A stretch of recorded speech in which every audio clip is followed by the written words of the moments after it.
Hi everyone, I'm Noémie Hévin and I'm doing my PhD thesis on the phylogenomics and diversification of the Parnassiinae under the supervision of Fabien Condamine and Benoît Nabolz at the Institut des Sciences de l'Évolution de Montpellier in France.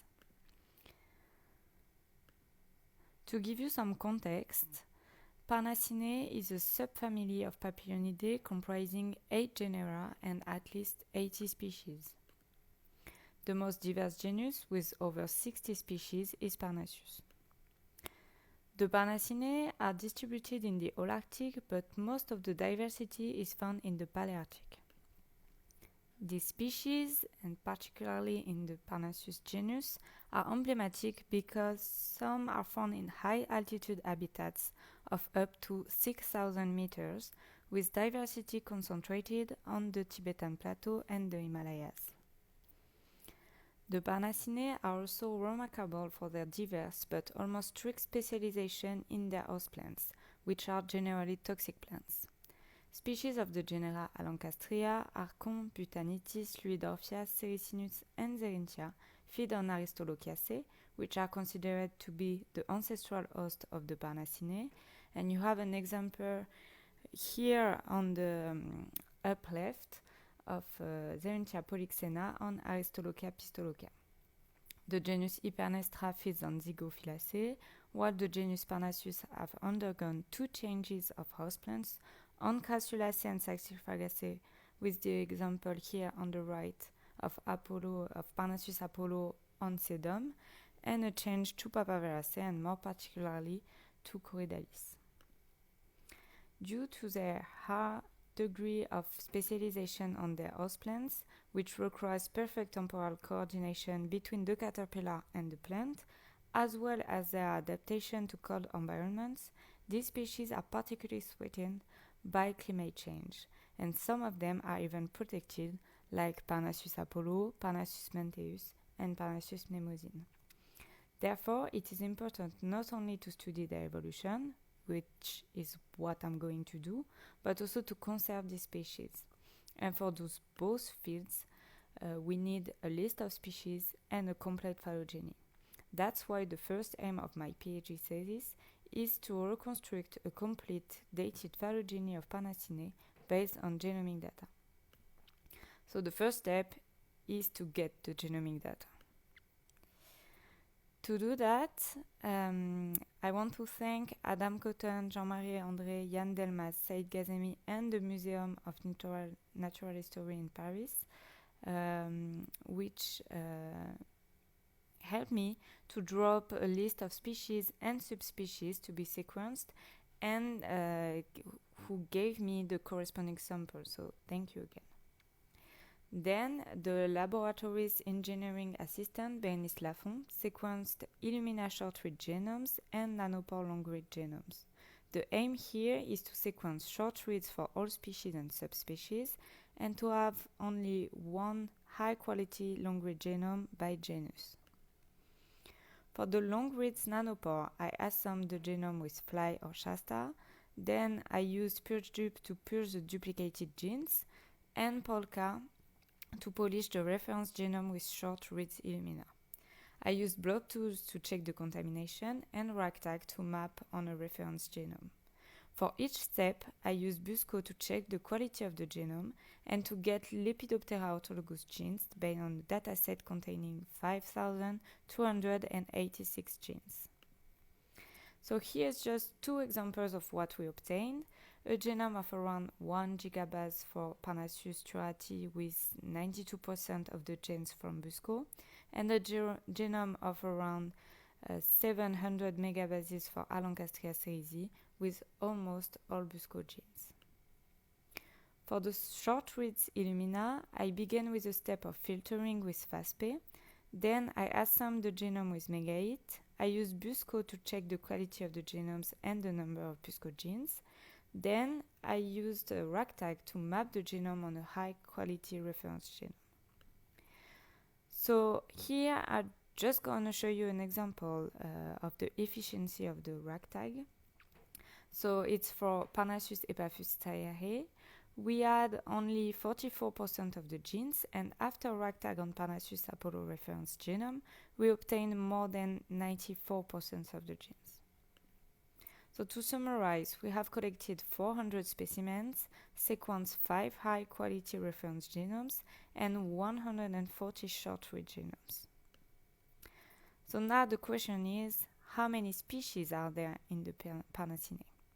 I'm sorry to disappoint you, but I won't answer to this question today. Just present some preliminary results, but I hope I will have more answers in a few months. So the first method we use is to reconstruct a mitochondrial phylogeny.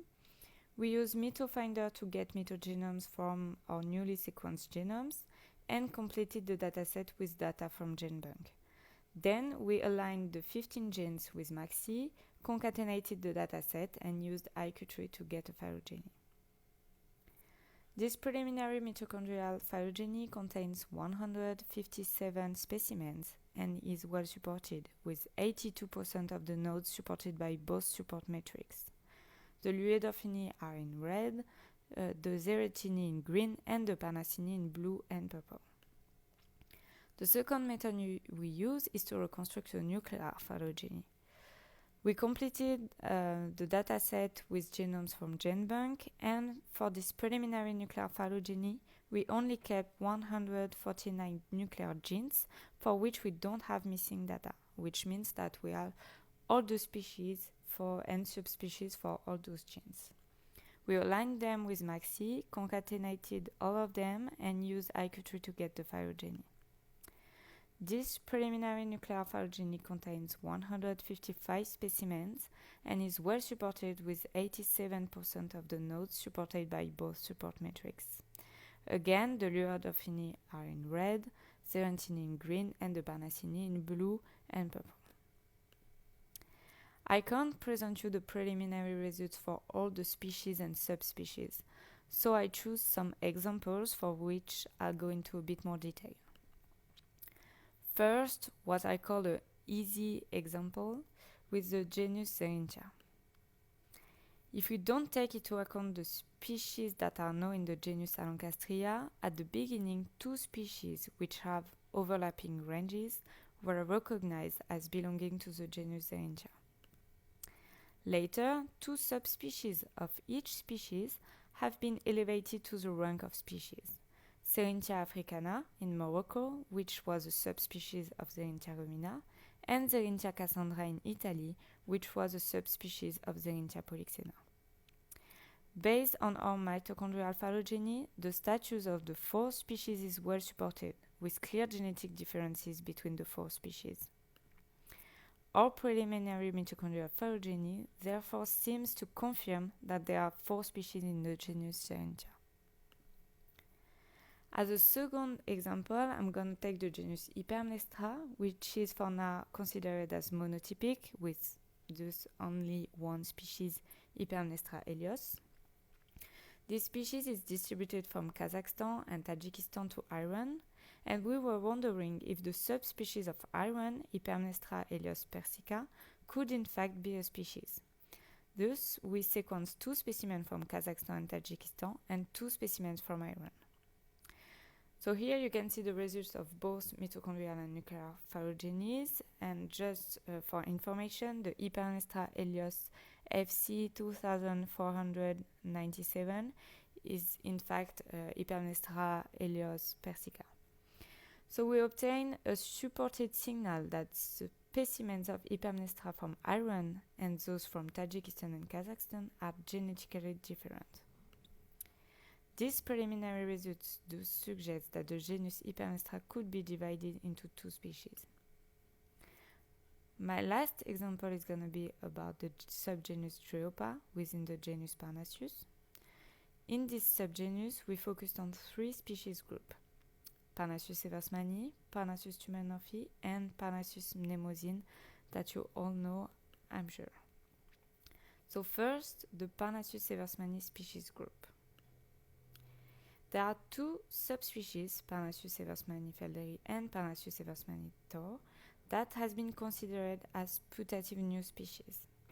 Therefore, we sequence one specimen belonging to each of these subspecies, but also specimens from other subspecies. Indeed, if Parnassus eversmani should be splitted in different species, it is important to know which subspecies belongs to which species. However, we didn't get a supported evidence that Parnassus eversmani should be split into different species. Indeed, mitochondrial and nuclear phylogenies give different relationships between the subspecies, and mitochondrial phylogeny exhibit very short branches. Thus, based on the preliminary results, as a reminder, there are preliminary results, Parnassus eversmani should not be split into 3 species. The second species group is Parnassus tumenorfi. This species has been split into 2 species, Parnassus tumenorfi on the west and Parnassus onei in Japan. With those sequenced the 5 subspecies represented here on the map. We obtained a supported evidence of 2 species by the mitochondrial phylogeny. It is a little less clear in the nuclear phylogeny, however, this phylogeny does not include Parnassus onei ezaki, as we were not able to get its nuclear genome. These preliminary results seems therefore to confirm the status of Parnassus tumenorfi and Parnassus onei. Lastly, one of the most complicated cases within the Parnassiinae, the Parnassus mnemosyne group. We concentrated our research on 6 subspecies of Parnassus mnemosyne: the true mnemosyne in Scandinavia, Wedingeri in northwest Russia, Turati in the Alps, Adolphi in Turkey and Iran, Gigantea in Central Asia, and Nubilosus. It is worth to consider that the true Nubilosus comes from the frontier between Iran and Tajikistan. Instead, the one that you're going to see in the preliminary phylogenies comes from Georgia and is therefore not a true Parnassus mnemosyne Nubilosus. Based on the mitochondrial phylogeny, it is complicated to draw any conclusions, as the nodes are mostly not supported, as you can see on the left. The preliminary nuclear phylogeny seems to recover 4 groups: Adolphi, Turati, Gigantea and Nubilosus, mnemosyne and Wedingeri, which could mean that the Parnassus mnemosyne species should be splitted into at least 4 species. However, it is too soon based on these preliminary results, and I prefer to leave the question open concerning the number of putative species within Parnassus mnemosyne. So what are the next steps to try to answer these questions? So first, we aim to genotype each species complex we have sequenced to get information about the heterozygosity of the samples and infer a genetic differentiation index for each couple of subspecies, as it has been done in this study, for example.